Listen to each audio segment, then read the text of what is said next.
Hello guys, welcome back my channel. இன்றைய நாளை பொறுத்த அளவுக்கு கஷ்டம் மேட்சில் 2v2 தான் போட்டு ப்ளே பண்ணிட்டு இருந்தோம். அந்த வீடியோ தான் உங்களுக்கு வீடியோவாக எடுத்து அப்லோட் பண்ணியிருக்கேன். இது மாதிரி ஃப்ரீ ஃபயர் எக்ஸாட் வீடியோஸுக்கு நம்ம சேனலை மறக்காமல் சப்ஸ்கிரைப் பண்ணி வச்சுங்க. அதோட பெல் ஐக்கானே ஆனில் போட்டு வச்சிங்க. அப்போ தான் நோட்டிஃபிகேஷன்ஸ் உடனடியாக வரும். நம்மளோட ஃபஸ்ட்டு சேலஞ்ச் என்னென்னா 50 சப்ஸ்கிரைபர் அடித்து லைவ் போட ஸ்டார்ட் பண்ணணும். அதுதான் நம்மளோட ஃபஸ்ட்டு சேலஞ்ச். அதை முடிக்க இன்னும் கொஞ்சம் சப்ஸ்கிரைபர் தான் இருக்குது. அதனால் சப்ஸ்கிரைப் பண்ணிட்டு பாருங்கள் கைஸ்.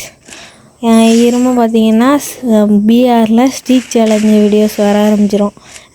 விஆரில் 10 ஸ்ட்ரீக் வச்சு சேலஞ்ச் பண்ணுற மாதிரி அது மாதிரி வீடியோ வர ஆரம்பிச்சிடும். அந்த சீசன் ரொம்ப இதாகிட்டு, இந்த சீசன் எண்ட் ஆனதுக்கப்புறம் அடுத்த சீசன் ஸ்டார்ட் ஆனதுலேருந்து பிஆரில் ஸ்ட்ரீக் சேலஞ்ச் ஆரம்பிச்சிடும். அதெல்லாம் மறக்காமல் அதை ஃபன்னியான மூமெண்ட்ஸ்லாம் மறக்காமல் பார்க்கணுன்னா நம்ம சேனலை மறக்காமல் சப்ஸ்கிரைப் பண்ணி வச்சுக்கோங்க கைஸ்.